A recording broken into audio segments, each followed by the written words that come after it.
Third degree मिलते ही सोनम रघुवंशी ने कबूल कर लिया अपना गुनाह। अब उसके लिए सिर्फ एक रास्ता बचा है, फांसी। जी हाँ, वही सोनम रघुवंशी जो पिछले कई दिनों से पुलिस को लगातार गुमराह करती रही, झूठ पे झूठ बोलती रही।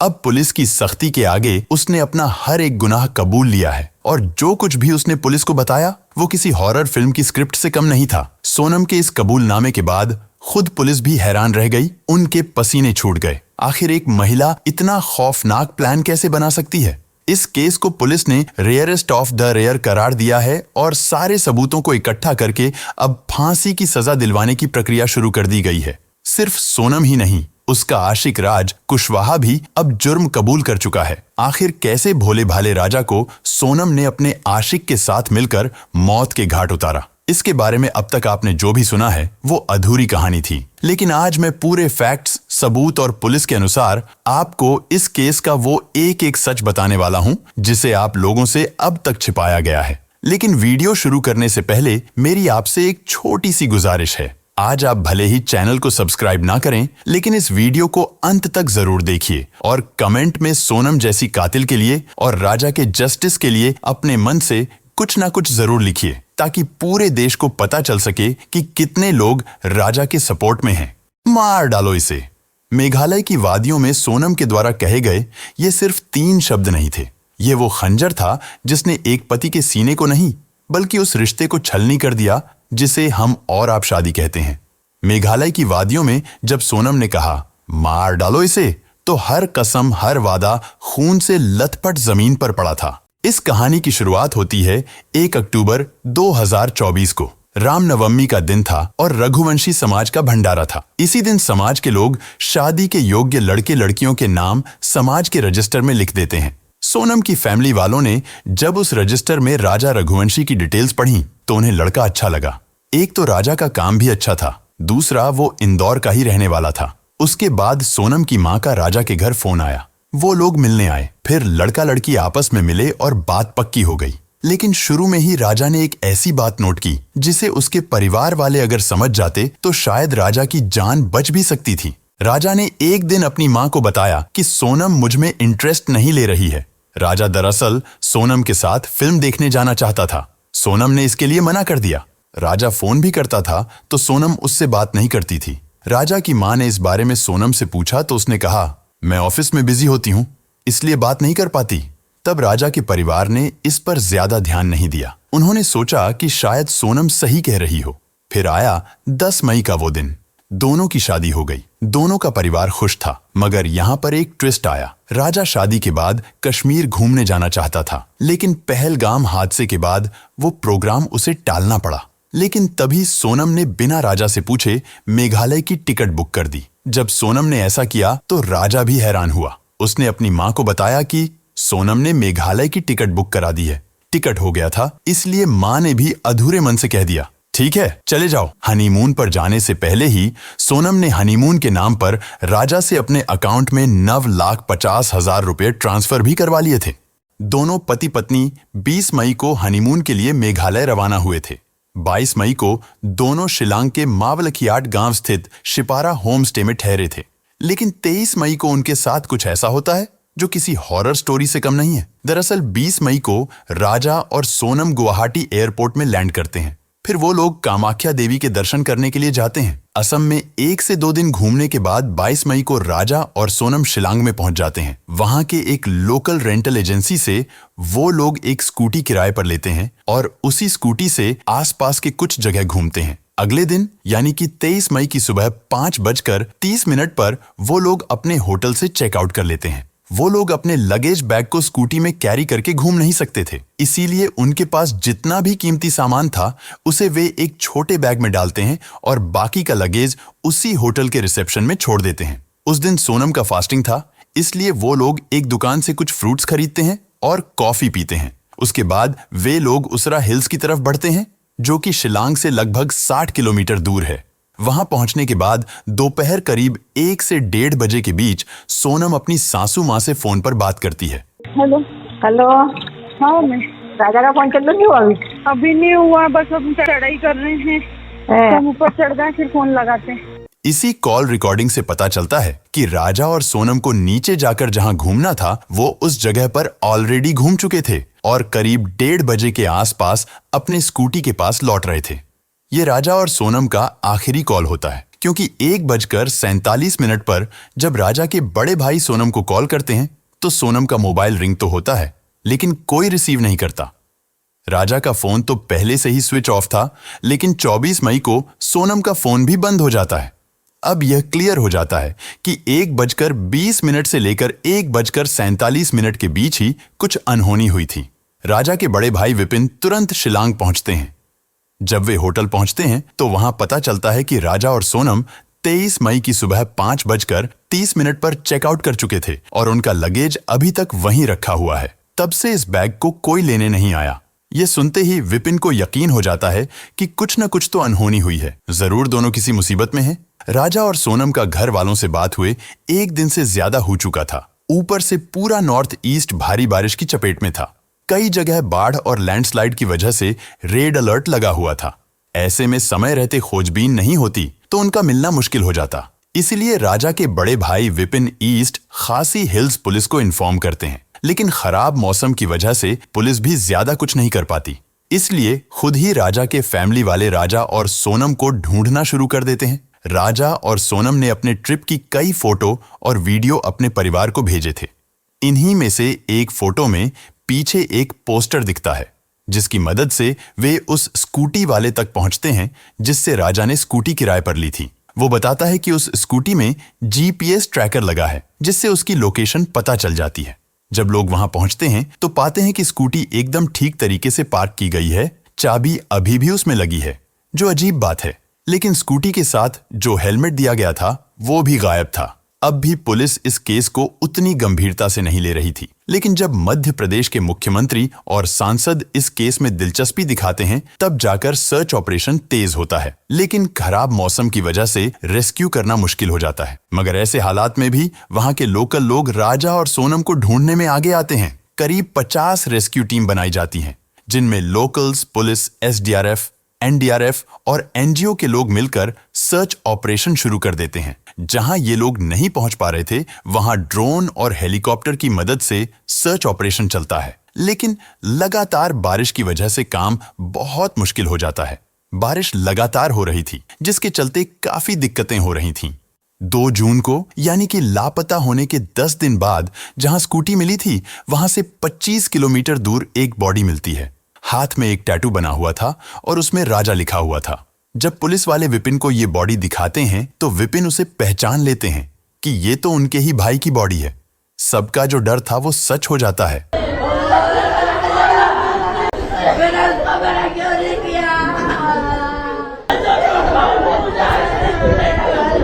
परिवार में हाहाकार मच जाता है, लेकिन यहां पर कहानी खत्म नहीं होती, बल्कि ये केस अब और भी उलझ चुका था। राजा के परिवार वालों ने बताया कि जब वह घर से निकले थे तो उनके गले में सोने की चेन थी, हाथ में 2 वेडिंग रिंग्स और एक डायमंड ब्रेसलेट भी पहना हुआ था, जिसकी कीमत करीब 10 लाख रुपए थी। लेकिन पुलिस को अब तक जो चीजें मिली थीं, उनमें एक सफेद रंग की महिला की शर्ट, एक पैंटोप्राजोल टैबलेट, वीवो का टूटा हुआ मोबाइल और राजा की स्मार्ट वॉच शामिल है। लेकिन सोने की चेन, दोनों रिंग्स और ब्रेसलेट गायब है। पोस्टमार्टम रिपोर्ट से पता चलता है कि राजा के शरीर पर कई जगह धारदार हथियार के घाव थे, यानी उसकी हत्या की गई थी। उनको मारकर नीचे खाई में फेंक दिया गया था। हथियार भी नया था, जैसे राजा को मारने के लिए ही यह खरीदा गया हो। हालांकि पुलिस ने उस हथियार को भी बरामद कर लिया है। जो स्कूटी मिलती है वह प्रॉपर्ली एक जगह पर पार्क किया हुआ था। उसमें कोई स्क्रैच मार्क नहीं था, जिससे यह पता चलता है कि उनका एक्सीडेंट स्कूटी में नहीं हुआ है, बल्कि उन्हें मारा गया था। लेकिन अजीब बात यह है कि उस स्कूटी में चाबी लगा हुआ था और उसका हेलमेट मिसिंग था। स्कूटी से थोड़ी ही दूरी पर राजा और सोनम के बैग्स भी मिलते हैं, जो वो अपने साथ लेकर आए थे, और वहां से लगभग 25 किलोमीटर दूर राजा की बॉडी मिलती है। यह तभी पॉसिबल हो सकता है जब राजा को मारने के बाद कातिल ने स्कूटी को ओसरा हिल्स के पास लाकर पार्क किया होगा, और स्कूटी वहां पर पार्क करने के बाद उसी ने ही गाड़ी में चाबी छोड़ दिया होगा। क्योंकि यह एक रेंटेड स्कूटी था, फिर उसने वो बैग भी वहीं पर फेंक दिया होगा। यानी कि कातिल हत्या कर बॉडी को दूर फेंका और स्कूटी को जानबूझकर सही से पार्क कर दिया।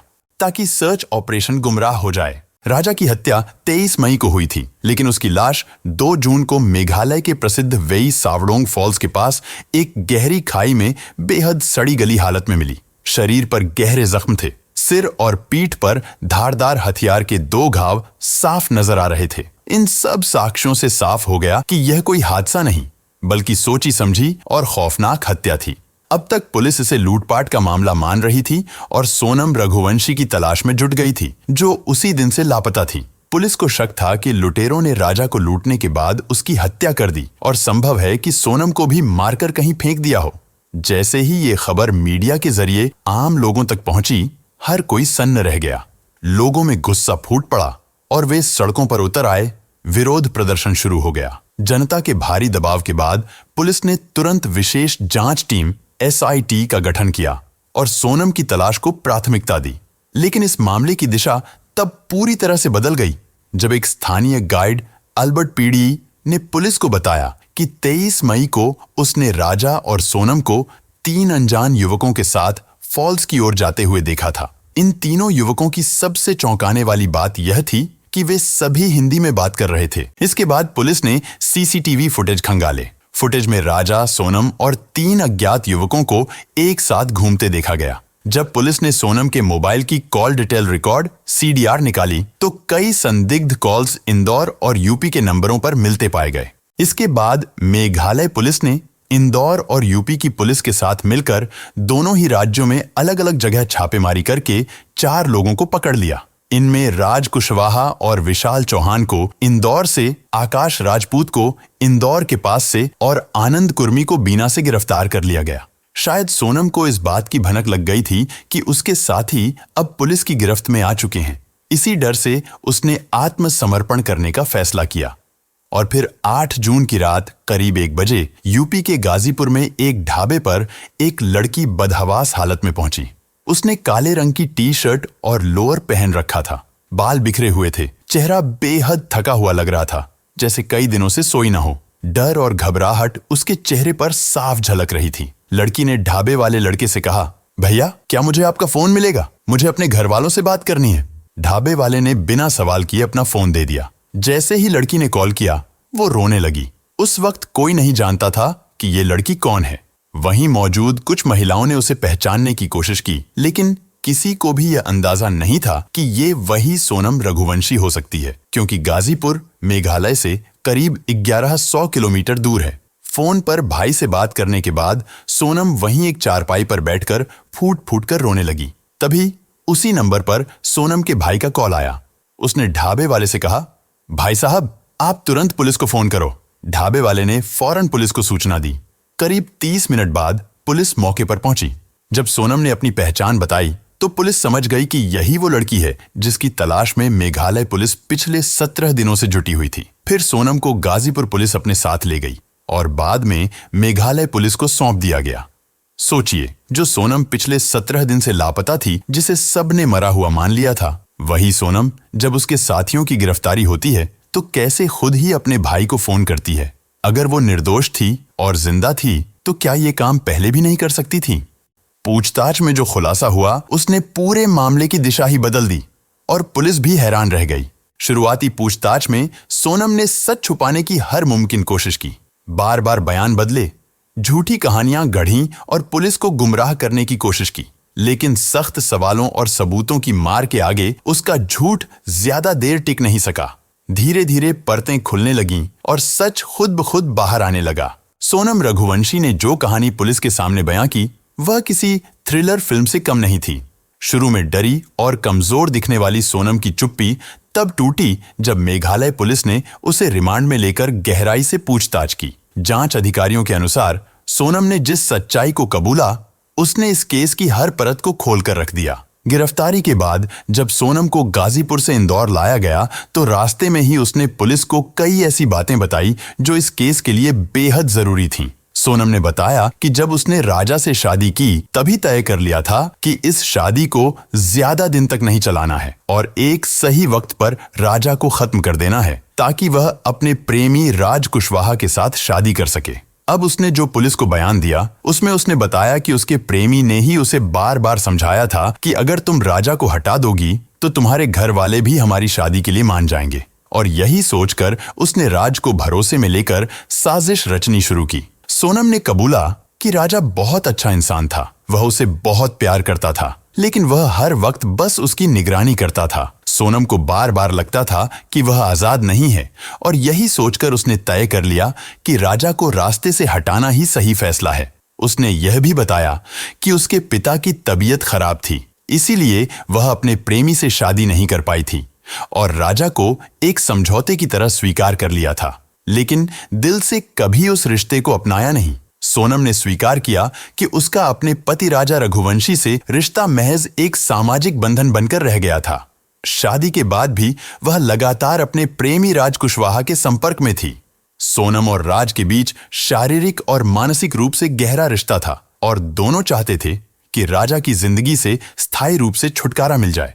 पुलिस को दिए बयान में सोनम ने कहा कि उन्होंने मिलकर हत्या की पूरी योजना तैयार की थी।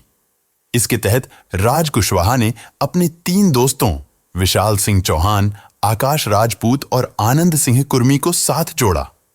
योजना के मुताबिक सोनम और राजा को मेघालय ट्रिप पर भेजा गया ताकि घटना दुर्घटना जैसी लगे और शक ना हो। 23 मई को जब वे सावडोंग फॉल्स के पास ट्रेकिंग के लिए निकले तो सोनम ने राजा को एक ऐसे रास्ते पर ले जाने में मदद की जहां पहले से छिपे 3 हमलावर मौजूद थे। राजा पर अचानक धारदार हथियार से हमला किया गया और उसे खाई में धकेल दिया गया।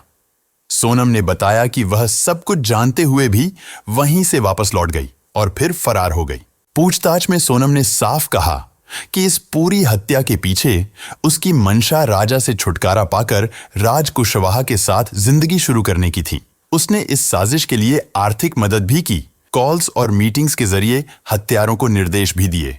यही नहीं, बाद में जब मीडिया और पुलिस का दबाव बढ़ा तब उसने खुद को बचाने के लिए गाजीपुर जाकर छिपने की कोशिश की, लेकिन डर और मानसिक दबाव में खुद ही उसने आत्मसमर्पण कर दिया। सोनम ने यह भी कबूल किया कि हनीमून पर जाने का प्लान उसी का था, घूमने के लिए नहीं बल्कि राजा को मरवाने के लिए। अब पुलिस की जांच में सामने आया है कि सोनम और राज कुशवाहा पिछले 5 महीने से रिलेशनशिप में थे। सोनम के पिता हार्ट के मरीज थे और घर वाले चाहते थे कि शादी समाज के हिसाब से हो, इसलिए सोनम ने अपने प्रेमी राज को छोड़कर राजा से शादी कर ली। लेकिन मन में पहले ही प्लान था कि शादी के बाद राजा को रास्ते से हटा दिया जाएगा ताकि वह फिर से राज के साथ जिंदगी बिता सके, और यही हुआ। सोनम ने पूरी प्लानिंग की थी और शादी के 5 दिन बाद 16 मई को इंदौर के सुपर कॉरिडोर पर एक कैफे में बैठकर उसने अपने प्रेमी राज के साथ राजा की हत्या की साजिश रची। राज ने अपने 3 दोस्तों विशाल चौहान, आकाश राजपूत और आनंद कुर्मी को इस मर्डर प्लान में शामिल किया और उसी रात 6 घंटे तक फोन पर सोनम से बात कर पूरी योजना समझाई। सोनम को एक कीपैड फोन, एंड्रॉयड मोबाइल और नई सिम दी गई ताकि वह लगातार संपर्क में रहे, और इन सब चीजों की कीमत पहले ही राज ने चुकाई। जब सोनम ने बताया कि वह 22 मई को शिलोंग ट्रिप पर निकल रही है तो राज ने सभी आरोपियों के टिकट बुक करवा दिए, लेकिन खुद आखिरी वक्त पर मना कर गया और इंदौर में ही रहा। वहां रहकर वह सबको डायरेक्शन देता रहा ताकि कोई शक ना हो। यहां तक कि राजा के अंतिम संस्कार में भी वह शामिल हुआ ताकि सबको लगे कि वह दुखी है और परिवार के करीब है। 23 मई को जो हुआ वह दिल दहला देने वाला था। आरोपियों ने गुवाहाटी से एक ऑनलाइन ऑर्डर की गई छोटी कुल्हाड़ी यानी डाव खरीदी और शिलोंग में सोनम और राजा के होमस्टे से 1 किलोमीटर दूर ठहरे। सोनम लगातार लोकेशन शेयर करती रही और किराए की स्कूटी लेकर राजा को बहाने से उस जगह ले गई जहां सुनसान इलाका था। दोपहर 1:30 पर सोनम ने फोटोशूट का बहाना बनाकर राजा को पहाड़ी की तरफ चलने को कहा। आरोपियों ने पीछा करना शुरू किया, लेकिन चढ़ाई इतनी ऊंची थी कि उन अपराधियों ने सोनम से कहा कि वह काफी थक गए हैं और वह राजा को नहीं मार पाएंगे। तब सोनम ने उन लोगों से कहा कि मैं तुम्हें 20 लाख दूंगी। इस लालच के बाद आरोपियों ने हत्या के लिए हाँ कर दिया। जब सोनम और राजा उस सुनसान जगह पर पहुंचे तो पीछे से तीनों आरोपी वहां पहुंचे। आकाश दूसरी बाइक से दूर से निगरानी कर रहा था और जब उन्हें यकीन हो गया कि कोई आसपास नहीं है, तब उन्होंने राजा पर पीछे से हमला किया। राजा ने विरोध किया, लड़ाई की, लेकिन सिर और सीने पर गहरे वार के बाद वह बेहोश हो गया। विशाल चौहान ने पीछे से वार किया और उसी वक्त सोनम चिल्लाई, मार डालो इसे। फिर जब राजा अधमरा था तो आरोपियों ने उसे उठाने की कोशिश की, लेकिन जब नहीं उठा सके तो खुद सोनम ने उसे धक्का दिया और खाई में फेंक दिया। यह सब करने के बाद सोनम ने आरोपियों को राजा के पर्स से निकाले हुए 15,000 रुपए दिए और कहा कि पूरा पैसा बाद में मिलेगा। राजा को खाई में फेंकने से पहले ही सोनम ने बड़ी ही चालाकी से उसके गले से सोने की चेन, हाथ में पहना डायमंड का ब्रेसलेट और 2 सोने की अंगूठी भी निकाल ली थी, जिसकी कीमत राजा के घर वालों ने लगभग 10 लाख बताया था। फिर आरोपी वहां से उसकी बुक की गई स्कूटी लेकर 25 किलोमीटर दूर छोड़ आए। सोनम ने उन लोगों के सामने ही अपना फोन तोड़ दिया और नदी में फेंक दिया ताकि कोई लोकेशन ट्रैक ना कर सके। राजा की हत्या के बाद सोनम शिलोंग से गुवाहाटी पहुंची और वहां से ट्रेन द्वारा इंदौर, मध्य प्रदेश लौट गई थी। इंदौर पहुंचकर सोनम ने राज कुशवाहा के साथ एक फ्लैट में कुछ दिन बिताए। पुलिस जांच में यह भी सामने आया कि राज ने खुद उसे एक कैब भेजी थी। आखिरकार सोनम वहीं रुकी, लेकिन इस दौरान वह हर एक अपडेट पर नजर रख रही थी। जब पुलिस ने राज कुशवाहा और बाकी आरोपियों को गिरफ्तार किया तो सोनम घबरा गई और अकेली गाजीपुर पहुंची।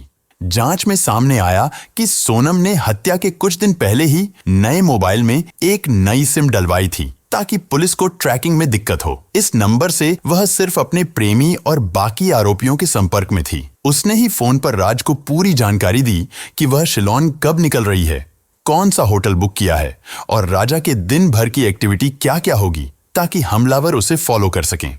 इस केस में जो बात सबसे ज्यादा डराने वाली है वो यह है कि हत्या से ठीक एक दिन पहले सोनम ने व्रत भी रखा था। मेरा तो उपास है ना, मेरे को 2-3 बार बोल दिया। मैंने मैं घूमने के चक्कर में अपनी 11 थोड़ी तोड़ूंगी। वही तो तेरी, मैं अभी फरियार बना रही तो मेरे को एकदम से याद आ गई कि आज तो मेरे बहू का उपास बापे। हाँ। अपने सास से बात करते हुए उसने कहा था कि वह अपरा एकादशी का व्रत कर रही है ताकि मनोकामना पूरी हो जाए, लेकिन सच्चाई यह थी कि उसके मन की मनोकामना राजा को मारने से जुड़ी थी। उसी दिन यानी 23 मई को उसने हत्या को अंजाम दिलवाया और फिर खुद अपने हाथों से राजा को खाई में धक्का दे दिया। इस बीच एक और चौंकाने वाला खुलासा हुआ जब पुलिस को एक ऑडियो रिकॉर्डिंग मिली जिसमें सोनम और राज की बातचीत थी। इसमें साफ सुना जा सकता है कि सोनम राज से कह रही है कि राजा को खत्म करने के बाद सब कुछ आसान हो जाएगा और हम हमेशा साथ रह सकेंगे। यह रिकॉर्डिंग केस का सबसे बड़ा सबूत बन गया है और अब इसे कोर्ट में भी पेश किया जाएगा। राज कुशवाहा ने भी कबूला है कि उसने ही अपने 3 दोस्तों को पैसों का लालच देकर इस मर्डर में शामिल किया था। वह जानता था कि अकेले सोनम कुछ नहीं कर पाएगी, इसलिए उसने अपने दोस्तों को भी इसमें घसीट लिया। राज कुशवाहा ने पुलिस को बताया कि सोनम ने उससे कहा था कि जब मैं विधवा हो जाऊंगी तब मेरे घर वाले भी हमारी शादी के लिए तैयार हो जाएंगे, इसलिए पहले राजा को हटाना पड़ेगा। पूछताछ के दौरान हर आरोपी ने अपना जुर्म स्वीकार किया और यह भी साफ हो गया कि हत्या किसी एक का फैसला नहीं था, बल्कि यह सभी के बीच महीनों पहले से बनाई गई एक सोची समझी साजिश थी। पुलिस ने चारों आरोपियों के पास से वो मोबाइल फोन, बातचीत के कॉल रिकॉर्ड्स, लोकेशन डिटेल्स और डिजिटल ट्रांजैक्शन के सबूत बरामद किए जो हत्या की प्लानिंग में सोनम और राज कुशवाहा के सीधे जुड़ाव को साबित करते हैं। इसके बाद 5 आरोपियों को न्यायिक हिरासत में भेज दिया गया। वहीं अब सोनम के वकील ने दावा किया है कि पुलिस इन लोगों से जबरदस्ती गुनाह को कबूल करवाने की कोशिश कर रही है, जबकि सोनम निर्दोष है। लेकिन जिस तरह के सबूत सामने आए हैं, जैसे कॉल डिटेल्स, लोकेशन डेटा और राज के कबूलनामे की रिकॉर्डिंग, उससे अब कोई शक की गुंजाइश नहीं बची है। मेघालय पुलिस और इंदौर पुलिस दोनों मिलकर इस केस को तेजी से आगे बढ़ा रही हैं। फिलहाल सोनम की कस्टडी बढ़ा दी गई है और अगले कुछ दिनों में कोर्ट में चार्जशीट पेश की जाएगी। पुलिस का कहना है कि सोनम ही इस मर्डर केस की असली मास्टरमाइंड है और उसने बेहद शातिर तरीके से यह साजिश रची। जब पूरा सच जनता के सामने आया तो पूरे देश में गुस्से की लहर दौड़ गई। सोशल मीडिया से लेकर सड़कों तक लोग राजा रघुवंशी की निर्मम हत्या को लेकर न्याय की मांग करने लगे। राजा के घर वालों, दोस्तों और समर्थकों ने विरोध प्रदर्शन शुरू कर दिए और जगह जगह पर मशाल जुलूस निकाले गए। लेकिन यहाँ सोचने वाली असली बात यह है, अगर सब कुछ पहले से तय था तो फिर सोनम ने राजा से शादी ही क्यों की? उसके पास ऑप्शन था। वो चाहती तो अपने प्रेमी के साथ पहले ही भाग सकती थी। सच में ये बात हैरान करती है कि आज की युवा पीढ़ी किस तरह की सोच रखती है। जिससे आप प्यार नहीं करते, अगर वो आपको नहीं मिलता तो आप उस इंसान की जान ले लेते हो जिसका आपसे कोई लेना देना ही नहीं था। और जो लड़कियां इतनी दबंग होती हैं कि शादी के बाद अपने प्रेमी के लिए पति का कत्ल तक करवा देती हैं, वही लड़कियां शादी से पहले इतना साहस क्यों नहीं दिखाती? शादी से पहले ही क्यों नहीं कह देती कि मुझे कोई और पसंद है, मैं इससे शादी नहीं करूंगी? मतलब माँ बाप के सामने आप इतना बेबस दिखते हो कि मजबूरी में शादी कर लेते हो, लेकिन अंदर ही अंदर इतना जहर पल रहा होता है कि एक मासूम आदमी को मारने में भी आपको दया नहीं आती। मुझे नहीं पता ये कैसी सोच है, लेकिन इतना जरूर कह सकता हूँ, इस सोच ने न जाने कितने घर बर्बाद कर दिए और हजारों लाखों लोगों को डर में जीने पर मजबूर कर दिया। वीडियो के अंत में मैं बस आपसे एक बात कहना चाहूंगा, जब भी कोई लड़का अपने माता पिता की पसंद से शादी करने जाए तो लड़की से उसकी डिग्री या बायोडाटा ना पूछो, उससे पसंद नापसंद ना पूछो, उससे बस ये पूछो कि तुम्हारा किसी से अफेयर तो नहीं है। अगर है तो मुझे बता दो, मैं ये शादी कैंसिल कर दूंगा, ये कहकर कि मुझे लड़की पसंद नहीं है। शायद इस एक सवाल से किसी और मासूम राजा की जान बच जाए, शायद आगे कोई और बेकसूर शिकार न बने। ऐसे लोगों को सिर्फ उम्र कैद नहीं, फांसी की सजा मिलनी चाहिए, ताकि समाज में डर बने और कोई भी पत्नी प्रेमी के साथ मिलकर अपने पति की जान लेने की हिम्मत न कर सके। लोग लगातार सरकार से मांग कर रहे हैं कि आरोपियों को कड़ी से कड़ी सजा दी जाए। कुछ लोग यहां तक कह रहे हैं कि अगर इस केस में भी सख्त सजा नहीं हुई तो समाज में और ऐसे केस बढ़ सकते हैं। लेकिन आपका इस पूरे केस पर क्या कहना है, कमेंट में जरूर लिखें। इस वीडियो को ज्यादा से ज्यादा शेयर करिए ताकि लोगों को सोनम की हकीकत पता चल सके और राजा को न्याय मिल सके। साथ ही इस केस से जुड़ी हर अपडेट पाने के लिए चैनल को सब्सक्राइब करके बेल नोटिफिकेशन को ऑल पर सेलेक्ट कर लें, ताकि हमारी नई वीडियो की नोटिफिकेशन आपको सबसे पहले मिल सके।